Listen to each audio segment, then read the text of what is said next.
Hi, everybody. Welcome back to SecurityGuideTV.com. A special episode. My next guest, the Irish angel herself, Miss Amanda Coleman. Miss Amanda, welcome to the show. Hey. It's great to be here. Thanks a million for having me on. Oh, I'm very excited to talk to you today. Now, we're going to go over a couple of things, but first, where have you been? It's the big mystery question we want everybody to answer. I've been hiding. You have been hiding. I know, it's funny. I have. I've been trying to, I guess, because of the circumstances that we're in right now.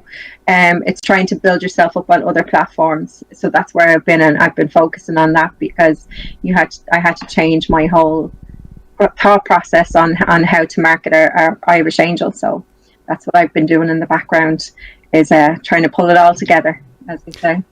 Now, we both started on, let's just call it that certain platform many years ago. I think it was at least 2008, 9, something like that, right?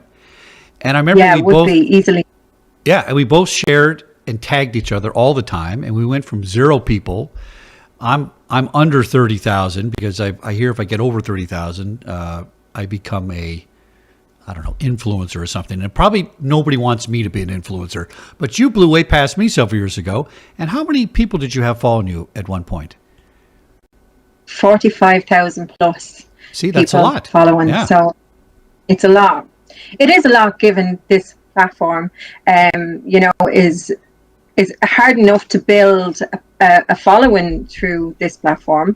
So you have to be very, strategic in how you're building, who you invite on board, and so on and so on. So it was a long time in the making of building it to where it was, so that I could then utilize our nonprofit. So, to say it was a kick in the teeth is an understatement, so it is what it is in these trying times. Like it's not just on that platform, it's on every platform now. Like, It's ridiculous how it's shocking. I was only a small pebble in a big pond, because now it's gone everywhere. Like, major companies and major people, like celebrity people, are being silenced, if you will, because of their points of view. And it's very wrong. It's affecting businesses, it's affecting people, and it's just wrong.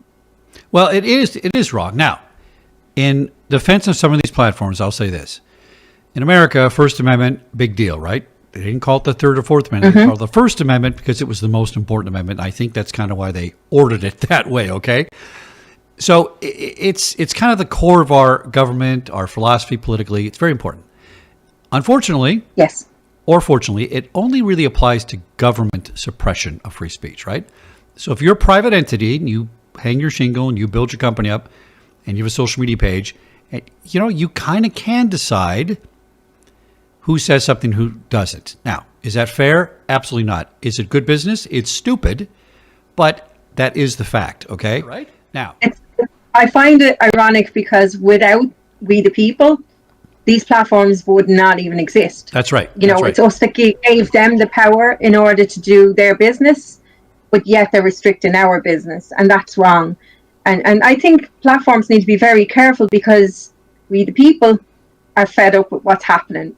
This was never a case. They were always a social media platform. They were there to get out the news. They were there to share points of view, whether they be good, bad, or indifferent, whether you agreed, whether you didn't agree. Everybody had the right to speak.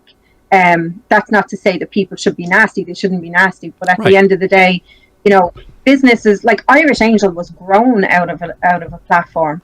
Like, I would never have met the people that is involved in Irish Angel if I didn't be on social, if I hadn't been on social media. So I find it ironic that they will punish the people who has made their company grow, and inviting people to the platform in order for them to shut you down. It doesn't make any sense to me. And at the end of the day, if we're paying a premium, like I was paying premium on a set platform, as were you. So, at the end of the day, that's cost us every year. And they're getting rich off of us. Plus, they're getting all our data information, which is priceless. But it won't be priceless if everybody leaves. And because I left said platform, I applied to them to get all my data and my information, and all that was sent to me was my connection's name and their business. no contact information, nothing. Even though I have paid for the last 4 years for that premium platform, I wasn't entitled to get that information. And yes, you know, if I was on there, I could download it freely. So it makes no sense to me. Well, I'll tell you something. Since you and I have used that particular platform for a long time, back in the day when you downloaded your list, it had everything. It had email, phone number, address if you put it in, right? Depending on what the people uploaded. And I find now in recent downloads, it's filtered. I know the people have downloaded their list with me in it, and it just has my name. Except on my platform, yeah, I just put the everything. Name. That's all I have. Yeah, I put my I put my name, address, phone number, email. I'm an open book, but the people don't get that data, and I didn't say to filter it, right? So I hear what you're saying on that stuff. It's problematic, and I just don't think it's good business. It's very sad because, like I said, it doesn't just affect an individual; it affects their business, and it's particularly if your business is within social media. And nowadays, businesses don't function properly without social media. That's right. The be all and end all. Like whether we love it or whether we hate it, if you're not on social media, your business is nowhere. You know, and you have to be on it. And I think they hold us at gunpoint nearly because they know this. They know that, you know, it's either their way or the highway, or you're off, and there's no grey bits in between, and that shouldn't be the case. I find it detrimental to their own business because, you know what, I think you're going to see a rise of other software companies seeing a niche in the market. Like at the end of the day, they're very silly because it is a business, right? And if you are cutting off your nose to spite your face, you have to remain somewhat neutral.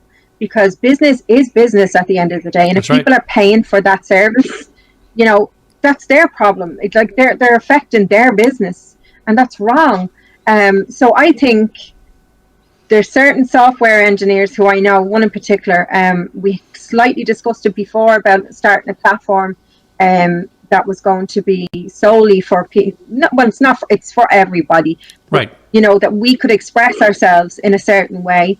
And we wouldn't be silenced, you know. And that's not to say that we're going to express ourselves in a negative way. It's not. It's just what we do on a daily basis. Somebody's networking today, like my networking, is very different to the conventional networking system, and I think that's where the line gets crossed, because what some people see as what they don't agree with our network, and they don't agree with that way of life, so they have the right to complain about us and put us down.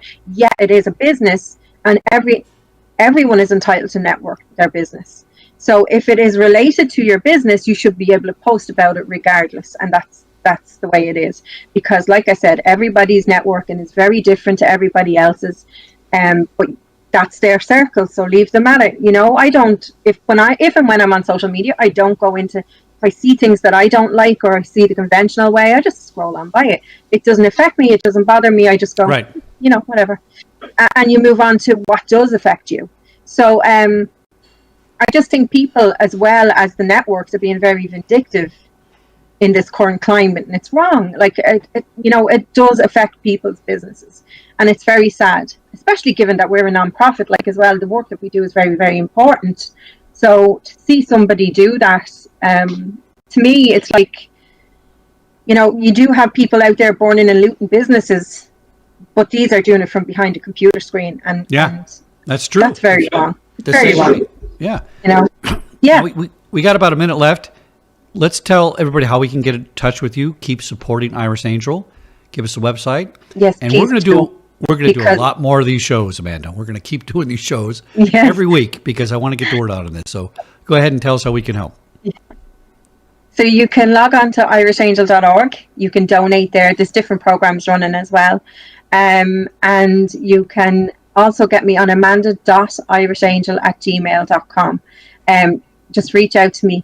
Anybody who's on this platform who misses what we're doing and all that kind of good stuff, we're still on there. It's on as Irish Angel Inc. So please give a follow to it. And we're still getting our word out. So I'd be happy and delighted if everybody would jump on board. Excellent. Angela Coleman, irishangel.org. We'll be seeing a lot more of you. And thanks for coming on Security Guy TV.